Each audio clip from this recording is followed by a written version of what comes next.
At the Kremlin, the seat of Russian power, the guards watch over the symbols of a glorious past.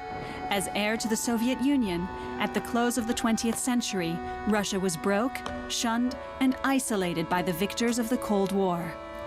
Vladimir Putin, a former KGB officer and unknown on the world stage, entered the corridors of power, a move that only the finest Kremlin strategists could have orchestrated. His secret obsession? To return Russia to the heart of the global scene.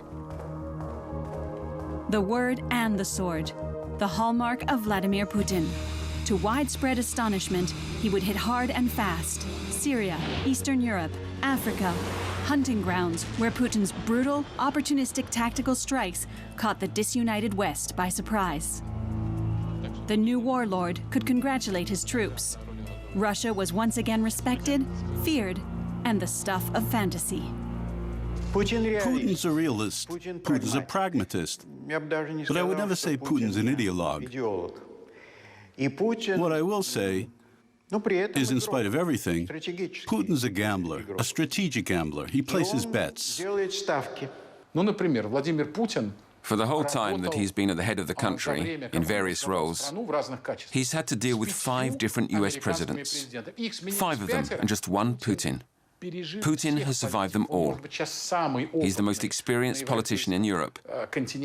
He knows everything and doesn't give a fig for all their fancy talk about democratic values. His biggest asset is that time is on his side, because he's well on the way to beating Stalin's longevity record. Foreign policy is his exoskeleton, his purpose in life. He gives body and soul for foreign policy.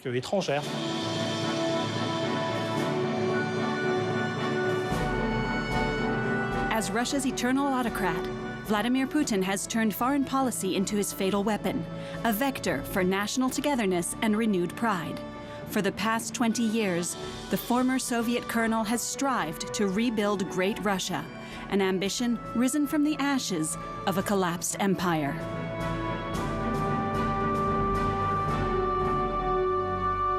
When you think about Putin and what's in his mind, you must never forget something he once said.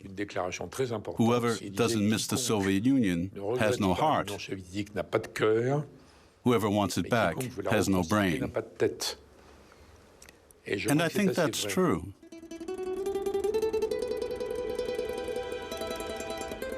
Lenin had promised a radiant future for Homo Sovieticus. But in the mausoleum on Red Square, Stalin and the fallen idols watched over a burial ground of lost illusions. Defeat was bitter. The country was completely colonized by the Americans and their friends.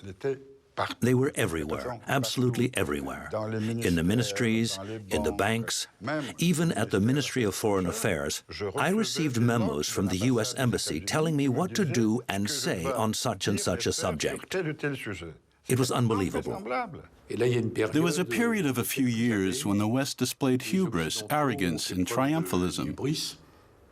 They truly believed that after the collapse of the Soviet Union, Russia had become a second-rate power which no longer counted, which posed no threat, and which would become a run-of-the-mill country that would vanish from the international political scene. The USSR capitulated and laid down its arms, while the West laid down the rules. At the Kremlin and the Ministry of Foreign Affairs, the shame of defeat hung in the air along with a feeling of humiliation. During the reunification of Germany, promises were made at the highest level.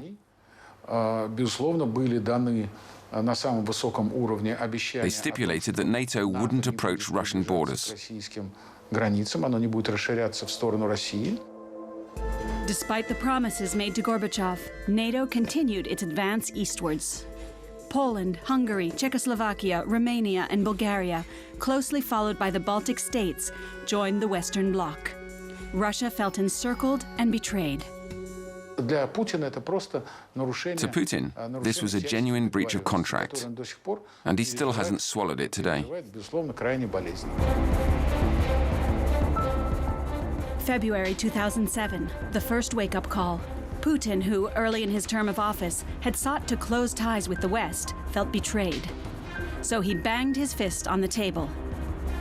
Invited to a World Security Forum in Munich, it was an angry Russian president who denounced American unilateralism.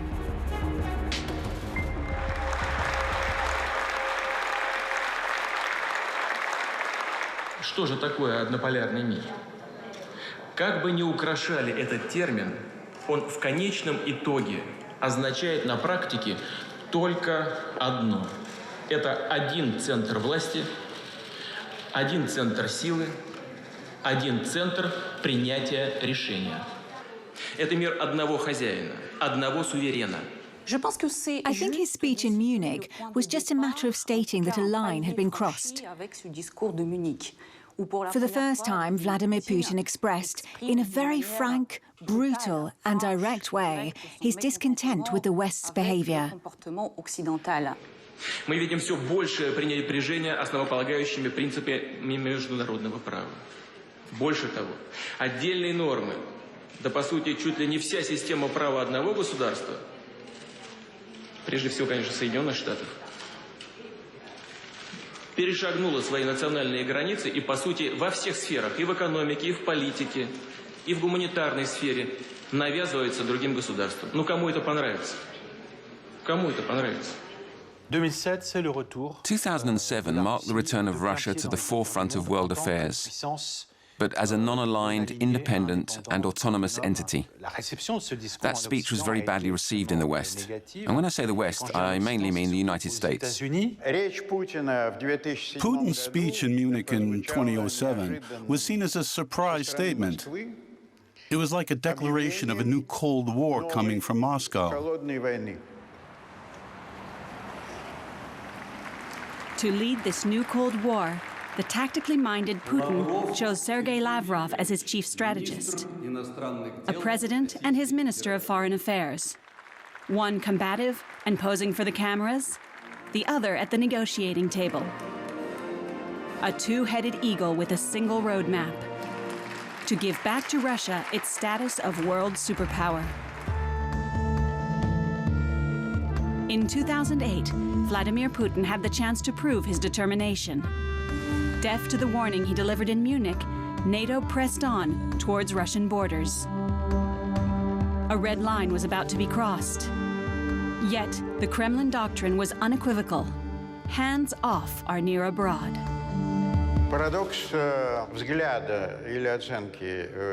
The paradox in the evaluation of Russian foreign policy was that it was based on paranoia.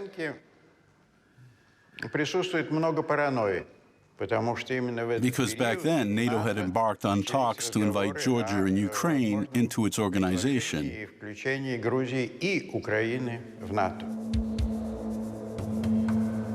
Putin viewed NATO's overtures to Georgia and Ukraine as American provocation on his own doorstep. His riposte was immediate. With latent or frozen conflicts instigated in Georgia, in the Russian-speaking provinces of Abkhazia and South Ossetia, a trap set by Moscow for Georgia and its American allies. The Georgian crisis of 2008 and the Ukrainian crisis of 2014 bore the same hallmarks. The same people were pulling the strings, our old friends, the Americans. The Rose Revolution in Georgia brought to power the young and pro-Western Mikhail Saakashvili. At the presidential palace, under the watchful eye of George W. Bush, the Georgian president decided to re-establish order in the provinces being stirred up by Moscow. Saakashvili was convinced that the Americans would back him fully because the West had told him, "Don't worry, we're right behind you, and President Bush will support you." The Georgian army expected an easy victory, but on August 7, 2008, Russian tanks entered Georgia. The trap shut tight. After two lightning strikes, Moscow recognized the independence of South Ossetia and Abkhazia. Georgia had suddenly lost 20% of its territory. It was the first time since the collapse of the Soviet Union that the Russian bear had left its den. Он считается у нас хозяином тайги. И он не собирается, и я знаю это точно, куда-то переезжать в другие климатические зоны, ему там неуютно. Но тайги он своей никому не отдаст. Я думаю, что это должно быть понятно. It was a double message that Putin sent out to his neighbors, particularly the neighbors who were tempted by allying with or joining NATO. The first message was, see, when it comes to our local interests, we're capable of sending in troops to defend them. The second, even more important message was, and when we do that, your so-called allies, those to whom you've entrusted your security, won't step in to help you. So you can say that Putin's achievement with the war in Georgia was a military success, but also a political one.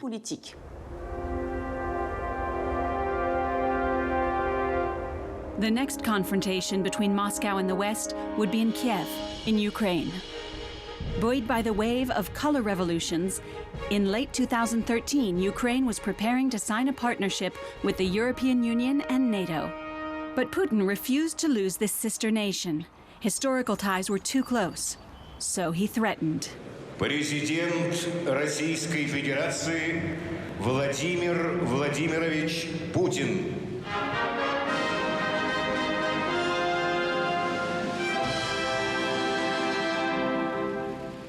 Наши западные партнеры во главе с Соединенными Штатами Америки предпочитают в своей практической политике руководствоваться не международным правом, а правом сильного. И в случае с Украиной наши западные партнеры перешли черту, вели себя грубо, безответственно и непрофессионально.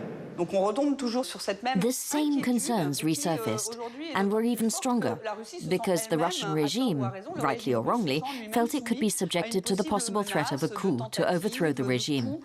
And here, Vladimir Putin's KGB past came into full play, by which I mean the threat from outside, the threat of subversion, the threat of regime change, are things which, due to his past experience, are of great concern to the current Russian president. Under pressure from Moscow, Ukrainian President Viktor Yanukovych turned his back on the partnership with the European Union. This outraged part of the population, which no longer wanted to be under Russian influence. In February 2014, the Euromaidan protests climaxed with fierce clashes in Kiev, resulting in more than 100 deaths. The men in Moscow's pocket were chased from power. For Putin, this was the red line that mustn't be crossed, a line he had already traced in the Russia-Georgia conflict of 2008. And that warning hadn't been heeded. Since the days of the Tsars, the port of Sebastopol in Crimea, in southern Ukraine, has been Russia's sole access to the southern seas, a crucial asset for Moscow. Through the Turkish Straits, its ships can reach the Russian naval base in Tartus, Syria, giving access to the Mediterranean and beyond. For the Russians, this was a nightmare scenario, the possibility of the base in Sebastopol one day becoming a NATO base, were Ukraine to eventually join the organization.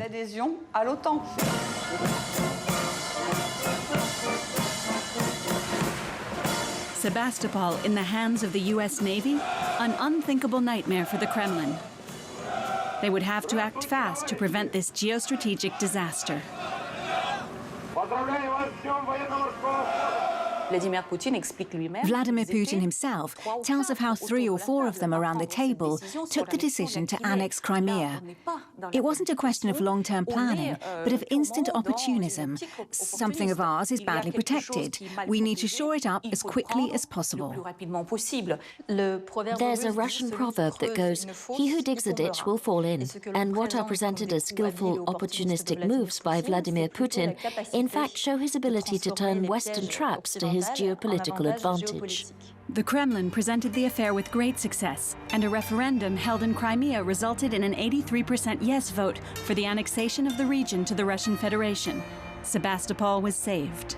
Сегодня, основываясь на результатах референдума, который прошел в Крыму, опираясь на волю народа, вношу в Федеральное собрание и прошу рассмотреть конституционный закон о принятии в состав России двух новых субъектов Федерации – Республики Крым и города Севастополь.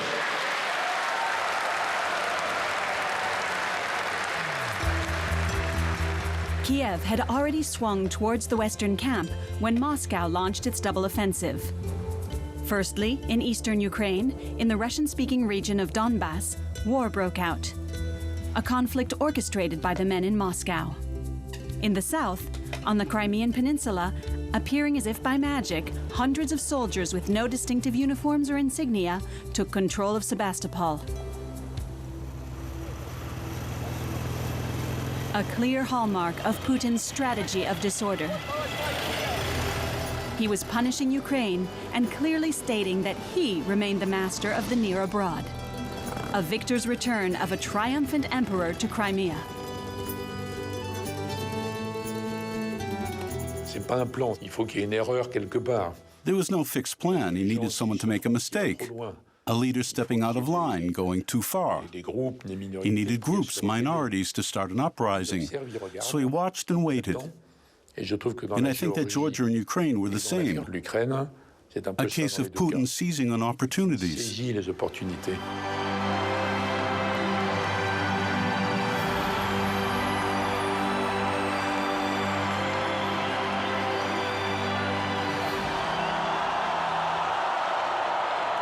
Это праздник крымчан и севастопольцев. Но это еще и праздник для всей нашей огромной страны. Именно огромной, потому что Россия остается самой большой по территории страной в мире. This is all part of his great project, his grand design. Putin sees himself as the retriever of Russian lands, and he's clearly driven by a great historical awareness. He wants to go down in history. He wants to be the new Peter the Great. Пожалуйста, вдохните как следует и ответьте: мы любим Россию!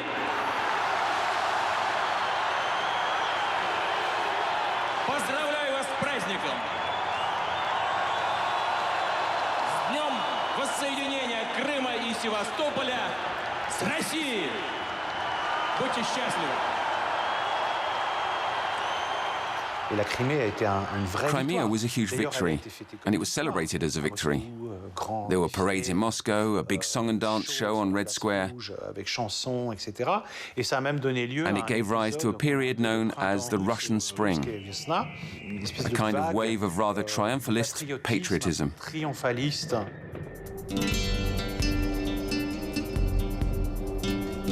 International sanctions, snubbed by other nations, Russia was heavily punished for the taking of Crimea. But nobody imagined that the Kremlin boss was preparing a new offensive.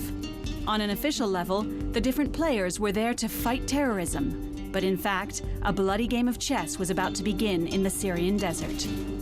Единственно верный путь борьбы с международным терроризмом, а в Сирии и на территории соседних стран с ней бесчинствуют именно банды международных террористов, это действовать на упреждение, бороться и уничтожать боевиков и террористов на уже захваченных ими территориях, не ждать, когда они придут в наш дом. What with the Islamist militia, the Free Syrian Army, the Kurdish People's Defense Units, and Bashar al-Assad's forces, the war in Syria soon became incomprehensible. Western diplomacy became muddled and no longer knew who it was supporting. US President Barack Obama prevaricated, leaving the door wide open for Putin.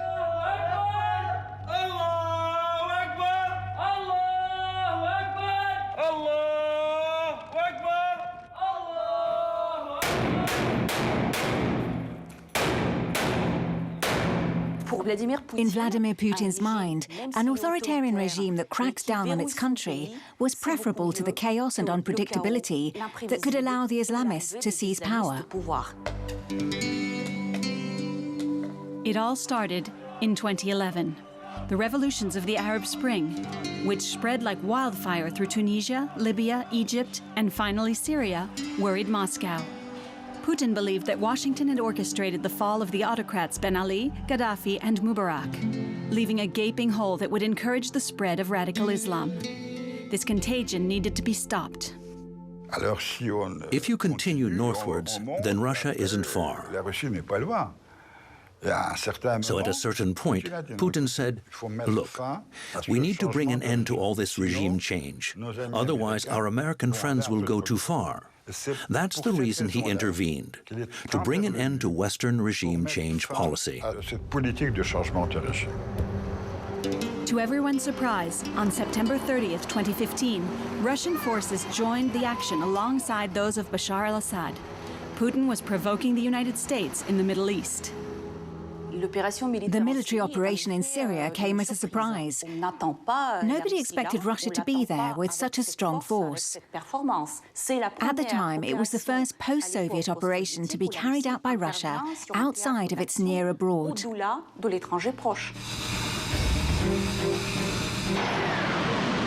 Putin struck from the sky. A deluge of steel and fire that hit rebels and civilians indiscriminately. For ground combat, Moscow called on mercenaries. Since the trauma of the war in Afghanistan, the death of Russian soldiers could harm public opinion. So for this hybrid war, discretion was of the essence. It's very advantageous for a state to carry out hybrid warfare, to send in hybrid troops, whether that's in eastern Ukraine or Syria. Hybridity is when a state fulfills its functions, but without anyone being personally responsible. At Hemimim Air Base in Syria, a Putin poster said it all. Russia's borders stop nowhere. To keep the budget of his conquests as low as possible, the Kremlin boss could count on the mysterious figure of Yevgeny Prigozhin. Nicknamed Putin's chef, he got rich by supplying the kitchens of the Kremlin and the Russian army, a contract that made him a billionaire. In Moscow, Novaya Gazeta, one of the few existing investigative newspapers, despite pressure from on high and the murder of 6 of its journalists, led an inquiry into Yevgeny Prigozhin. An oligarch and businessman, he is also the man secretly behind the Wagner Group, a private military contractor that hires out mercenaries for Kremlin interests, and this time made available to Bashar al-Assad. Mercenaries paid with money from Syrian oil. He's a very mysterious, very shady character, and he revels in that. He revels in being able to attack where he likes, while saying, it's nothing to do with me. Where's the proof that these are my men? It's a new form of Russian honesty. They carry on doing what they want, threatening people. And then they say, go on, try proving that it's us. Where's the proof? Is there enough evidence to indict us? What are you talking about? What so-called chef? You've got to be kidding. Значит, давайте начнем с Вагнера и с поваров. Значит, все мои повара — сотрудники Федеральной службы охраны. Они люди военные, в разных званиях находятся. Других поваров у меня нет. Надо, чтобы было это ясно, понятно, и чтобы мы к этому не возвращались. Значит, если вот эта группа Вагнера что-то нарушает, тогда Генеральная прокуратура должна дать правовую оценку. Теперь по поводу присутствия их где-то там за границей. Но если, повторяю еще раз, они не нарушают российского закона, они вправе работать, продавливать свои бизнес-интересы в любой точке планеты. Move along, there's nothing to see. At the Duma, which authorized the military intervention, parliamentarians preferred to turn a blind eye. After 2 years of fighting, Putin had managed to consolidate his ally Bashar al-Assad's regime, which the Americans and Europeans had believed condemned. And in the meantime, the master tactician also strengthened his own positions. The port of Tartus and the Hemimim air base guaranteed a permanent Russian presence and access to the Mediterranean. Heavy-fisted diplomacy, coupled with guileful entente with the Turkish, Iranian, Saudi, and Israeli players in the region. At Hemimim Air Base, accompanied by the obligatory Bashar al-Assad, Putin the war leader came to celebrate victory and congratulate his troops. Товарищи, самое главное для военного человека, и мы с вами это хорошо знаем, это защита своего отечества, своего народа. Здесь созданы и на постоянной основе будут действовать два пункта базирования в Тартусе и здесь, в Мимиме. И если террористы вновь поднимут голову, то мы нанесем им такие удары, которых они пока и не видели. After creating the strategic surprise of entering the war in Syria, the West started speaking about him again. They sought him out and involved him in talks about the future of the region and beyond. One well-known expert in Russia described this in a rather brutal way. Since we dropped bombs on Syria, the West is talking to us again. Bismarck said, diplomacy without arms is like music without instruments. In the ruins of Palmyra, freed from ISIS hands, Putin, the war chief and chief orchestrator of victory, celebrated his triumph with music.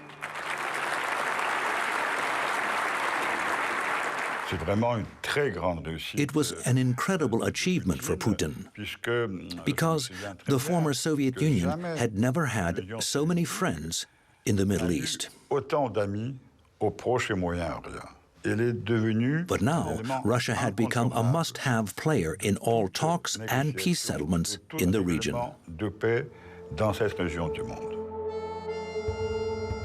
Both Shiites and Sunnis saluted their Russian partner. Hassan Rouhani of Iran and Mohammed bin Salman of Saudi Arabia, and even Benjamin Netanyahu in Israel. Putin had won the respect of the Middle East, where until then, the United States had been the master. With further jubilatory provocation, in 2020, he was invited to Damascus to celebrate victory and Christmas. On an international level, Russia's intervention in Syria showed everybody that there was one leader in the world who was ready to take responsibility, who had his beliefs, who had his friends, and who knew how to defend them.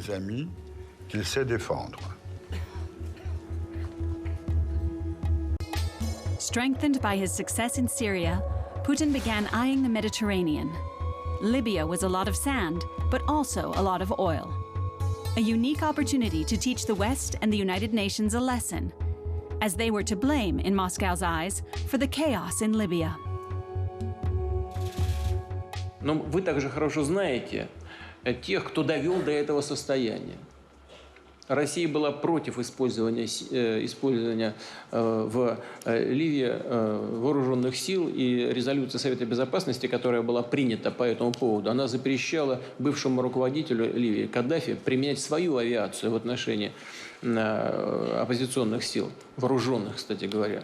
Вместо этого западная коалиция начала применять авиацию против Ливии, грубо извратив резолюцию Совета Безопасности ООН. Все это привело к тому, что ранее практически процветавшая страна, уровень жизни в этой стране уже приближался к некоторым европейским стандартам.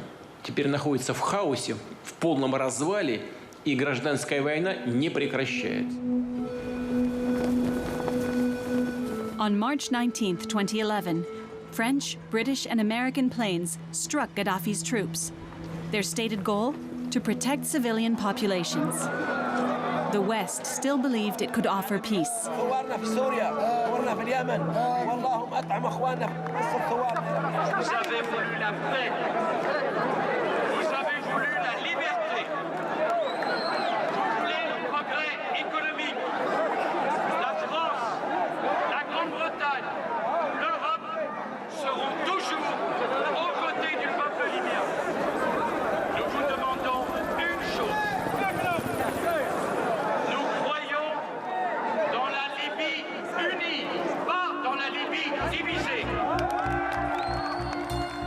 The West's intervention in Libya was supposed to bring democracy and prosperity. But with Gaddafi gone, all it did was create chaos. In Putin's mind, the guilty parties were obvious. For the Russians, the entire blame lay with the West. It was the West which was guilty of trickery, betrayal and hypocrisy. These are the terms that keep coming back whenever Putin talks about the West. He constantly reminds the West of its weaknesses and incoherencies. And he knows full well how to use these to turn situations to his own advantage. Like in Syria, Turks and Russians faced off in Libya. Russia, allied to Egypt, supported Field Marshal Haftar, who held the Oil Crescent and Cyrenaica, while Turkey backed Fayez el-Sarraj and the Government of National Accord, which held Tripolitania. Libya was a cake to be shared, a gateway into Africa, oil, and control in the Mediterranean. There was also this inroad into the Mediterranean, the so-called Greater Mediterranean, which is not just the Mediterranean Sea and its shores, but also the Red Sea and the Black Sea and the Atlantic Ocean off Gibraltar.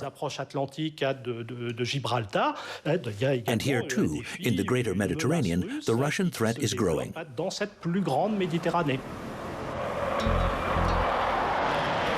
On January 11, 2017, off the coast of Tobruk, the Russian aircraft carrier Admiral Kuznetsov welcomed on board with full honors Field Marshal Khalifa Haftar, Putin's chosen strongman. You need a strong man in place, a man as strong as Gaddafi was, first to rebuild the Libyan state, and then to breathe life into it. Libya needs a strong man, and I think that Field Marshal Haftar can fulfill that role. Whatever the case, a solution must be found. On November 7, 2018, a meeting was held between Field Marshal Haftar and the Russian Defense Minister Sergei Shoigu.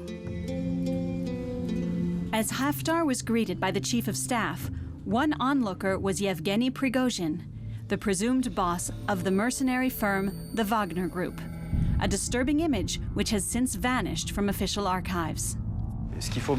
You need to understand that Wagner isn't a company like any other, because it has no legal existence as such. The Wagner Group is more like a franchise made up of a large number of shell corporations. There's a whole galaxy of players and companies linked to one man, Yevgeny Prigozhin. He's the center of gravity of this entire galaxy. In exchange for arms and extra military support, Haftar could offer oil, access to the Mediterranean Sea, and future contracts. Mouth-watering proposals.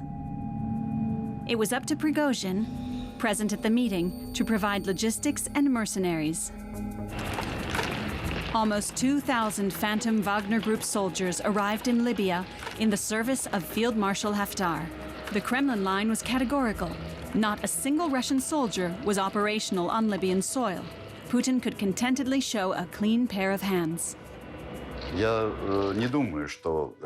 All things are possible, but I don't think for a minute that Putin is a mafia godfather with guys coming in to kiss his ring. It's definitely not as patriarchal as that. However, I don't think anyone can act without his blessing. Desert sands cover the largest oil reserves in Africa. Despite the facilities being run down or damaged by war, the share of profits from Libyan oil is key to quenching the thirsts of the Russian and Turkish godfathers.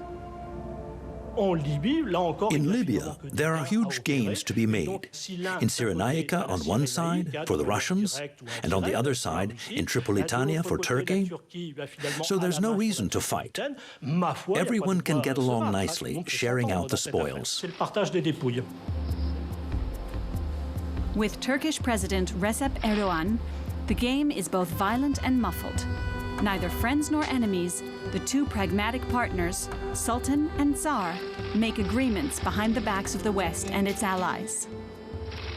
Putin has no trouble understanding Erdogan. Erdogan isn't a reliable partner. But he knows that Russia isn't a reliable partner either. Let's play together, and let's have fun playing together. I know what kind of games you like. You don't need fancy trimmings like democracy and human rights. You're a tough nut, and so am I. With Russia's borders and near abroad secured, and following a successful show of force in the Middle East, the Kremlin began looking farther afield, to Africa. In Sochi, in October 2019, an entire continent accepted the Russian president's invitation. Putin was preparing a vast safari into African markets. Уважаемые друзья, хотел бы прежде всего поприветствовать всех участников первого саммита Россия-Африка и Российско-Африканского экономического форума. В Сочи прибыли делегации всех стран Африки. Более 40 представлены на уровне первых лиц. The Russia-Africa summit in Sochi hit Paris like a bomb. The French government found it hard to swallow. There are 54 countries in Africa, so having 45 heads of state present was absolutely huge.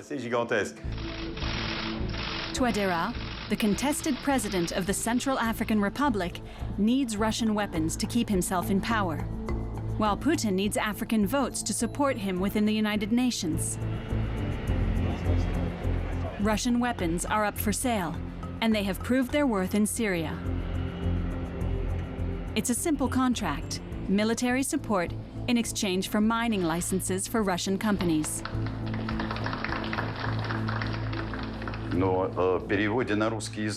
In Russia, it goes like this.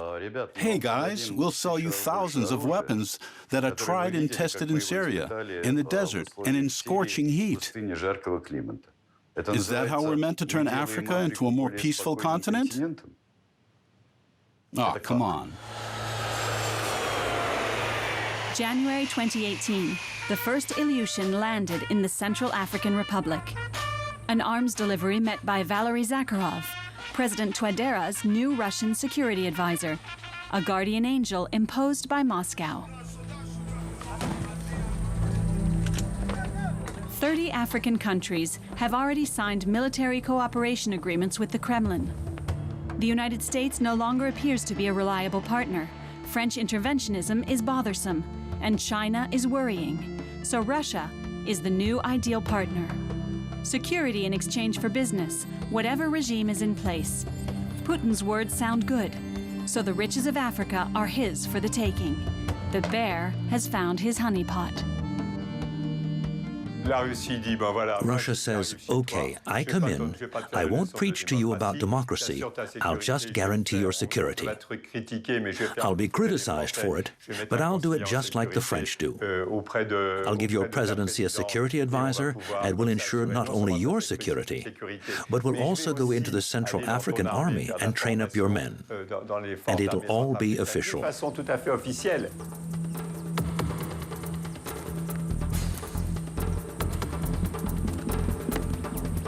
In Bokasa's ruined palace, far from prying eyes, Valery Zakharov, the background advisor, and his mercenaries are carrying out a double mission to safeguard President Touadéra's power and protect Russian interests.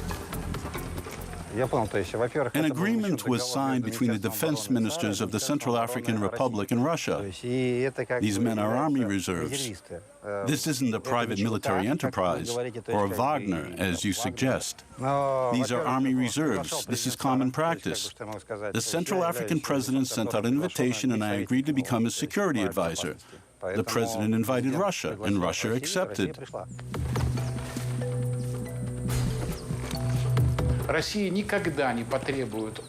Russia will never ask a state for justifications regarding human rights.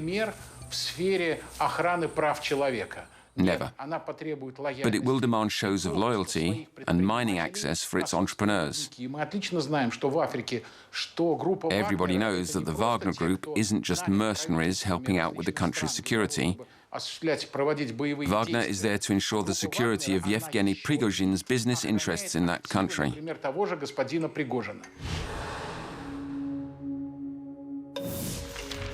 In 2018, Yevgeny Prigozhin obtained several mining licenses for his company Lobaye Invest. And so what if the gold and diamond deposits are in areas in rebel hands? His Wagner Group mercenaries are there to secure access to the mines. The blood diamonds, subject to embargo, are discreetly exported. The autocrat Touadéra is protected, Prigozhin is getting rich, and Putin has a solid foothold in Africa on the cheap. A win-win deal. Gaining a foothold like that in Central Africa, which has traditionally been a French sphere of geopolitical influence, can definitely be seen as Russia thumbing its nose at a French presence in the region, or as a threat to French strategic interests, no doubt about it. In late 2016, the French troops, which had come to bring a halt to civil war, left the country mission unaccomplished. A godsend for Zakharov, Prigozhin, and their men. In Paris, people started to worry about the Russian presence. Il y a une présence active de la Russie, récente, significative, anti-française. Wagner, c'est des supplétifs, c'est pas vraiment l'armée, c'est des supplétifs qui agissent sous l'autorité d'un monsieur qui s'appelle monsieur Prigozhin. Et s'il m'entend là, au-delà de cette salle, qu'il sache qu'on le connaît bien. Voilà. If an opponent has a weakness, you have to exploit it. And Russia is tempted, has a strong desire to hoist its flag in whichever places it can. In the skies and on the walls of Bangui, the new Russian-African friendship is praised. Kalashnikovs have won peace and Moscow local hearts, a highly effective exercise in soft power. Financed by the Russian mining company Lobaye Invest, bush hospitals, radios, and movie screens tell of the benevolence of a new brother, the Russian bear. A tale of the misadventures of the animals of the savannah who see their land pillaged by greedy hyenas. L'ours, d'un pays lointain du nord, qui s'appelle la Russie, et s'est rendu sur le lieu et de son ami. Ils ne pouvaient pas rester indifférents, parce qu'ils sont amis depuis très longtemps et doivent s'aider l'un l'autre. The interesting thing here is that it's not just about bad guys pillaging natural resources. There's a whole lot of staging that's gone into it. That of this bear come to free the Central African people from French neo-colonial oppression. That's the real story being told. Il faut établir la paix, sinon rien ne pourra aider. Ainsi, les animaux sages se sont réunis pour négocier.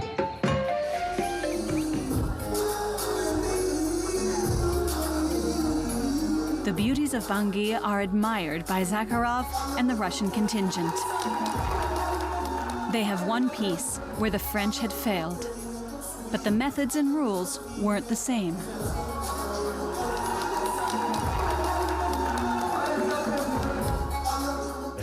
And the moral of the story is, we can all live together in peace as long as it's under the benevolent eye of the bear.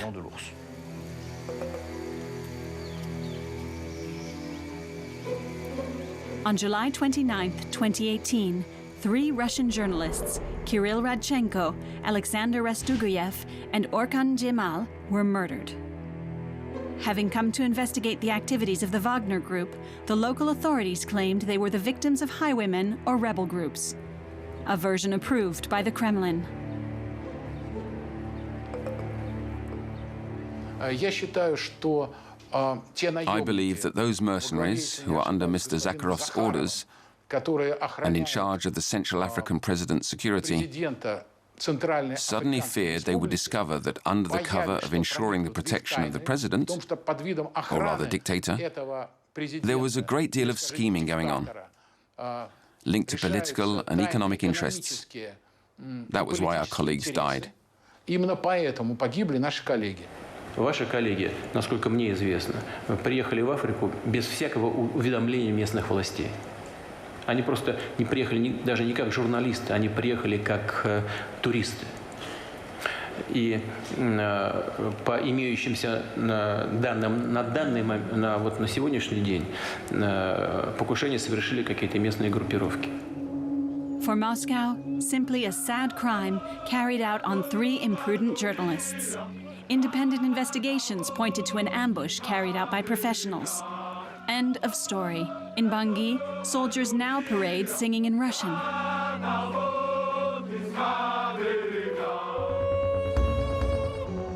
Far from Africa, on the doorstep of the Russian Empire, when Erdogan sent support to Azerbaijan for its capture of Armenian-backed Karabakh, Moscow began to worry. But Grand Master Putin would stop the Turkish advance and sign for a Russian return to the Caucasus. And too bad if it meant losing its Armenian ally.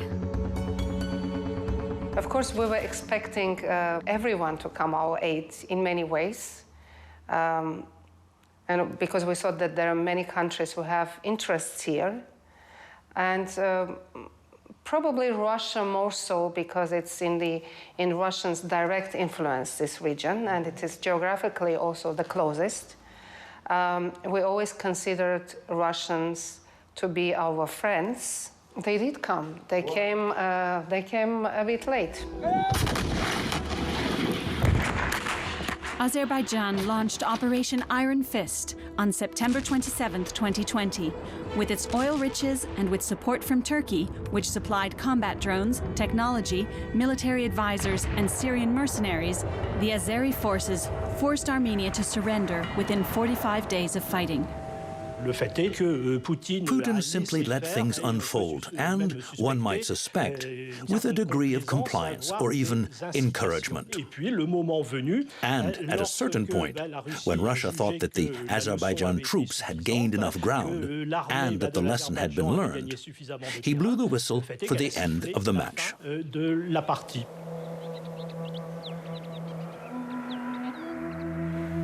A dramatic end for the Armenians. In Stepanakert, the de facto capital of the Mountain Republic, they buried their dead.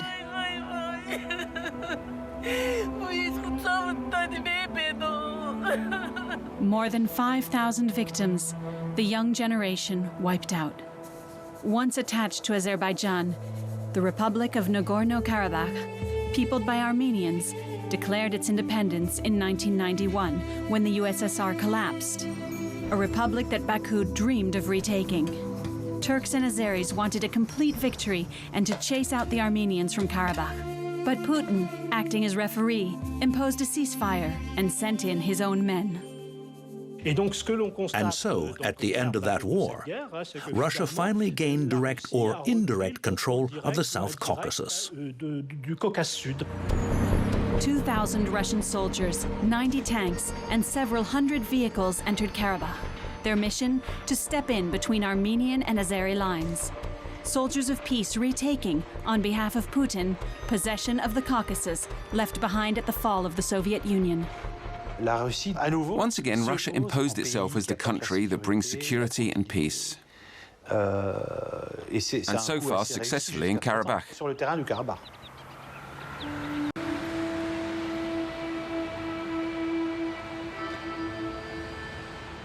In Stepanakert, the Armenian capital of Karabakh, the soldiers patrolling the streets wear Russian uniforms and fly the Russian flag. It's an occupation, but also protection. Here, Azeris and Turks are mortal enemies. The message from Moscow is reassuring. Wherever there are Russian soldiers, there is peace. Armenian and Azeri positions face each other under the control of Russia, a guardian of peace defending its own interests. It's not in Vladimir Putin's interest for Erdogan to gain a foothold in the Caucasus. Turkish activism among Turkish-speaking peoples close to our borders, and even within them, is of great concern to Russia. The atmosphere was glacial on January 11, 2021, when Azeri President Ilham Aliyev and Armenian Prime Minister Nikol Pashinyan were summoned to the Kremlin. On the agenda, the application of the ceasefire agreement. Turkey, which had enabled an Azeri victory, wasn't invited. A clear message to Erdogan. The Caucasus remains Russian. Now a major string puller in Georgia, Ukraine, Syria, Libya, Africa, and the Caucasus, Putin has affirmed Russia's return to international affairs. Nobody can predict the next crack into which the bear will slip his paw. As Putin explained to a journalist, there is no turning back. Nobody can ignore Russia. По сравнению с вами, да, так и есть. Мы белые и пушистые. Мы услышали ваше заверение о том, что НАТО не будет развиваться на восток. Но вы не выполнили своих обещаний. Но вы же умные люди. Почему вы считаете, что мы придурки? Почему вы считаете, что мы не можем таких элементарных вещей анализировать и смотреть на них? Hubris, vanity, and Western contempt had reawakened the former narcissism of Russia, risking the start of a new Cold War. In February 2007, at the Munich Conference on Security, Vladimir Putin sent a warning to the West, and notably to the United States. But I don't think it was heeded at the time. Many people thought he was simply in a bad mood and did not pay much attention to what he said. But 14 years later, it remains fundamental to understanding President Putin's reasoning.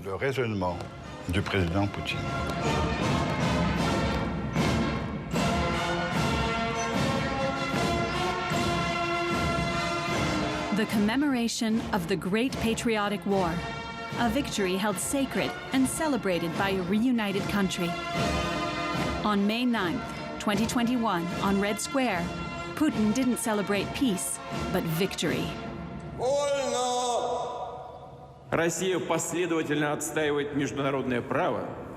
При этом мы будем твердо защищать наши национальные интересы, обеспечивать безопасность нашего народа. Надежные гарантии тому доблестные вооруженные силы России, наследники солдат Победы. Слава народу-победителю! С праздником вас! С Днем Великой Победы! Ура!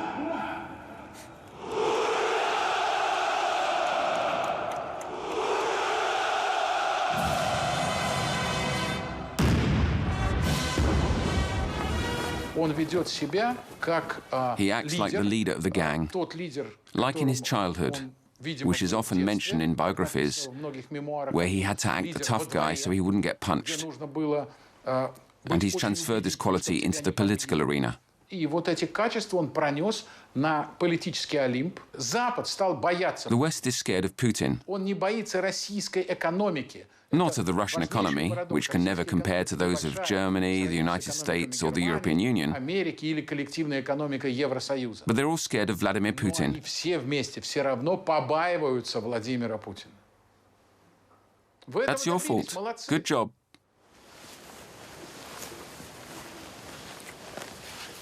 International sanctions, a fragile economy, shady affairs, and a Russian society yet to totally give up on democracy have all been unable to halt the rise of Vladimir Putin. Deep in the taiga, the Russian bear, which we couldn't have left undisturbed, is wide awake and back in the dance.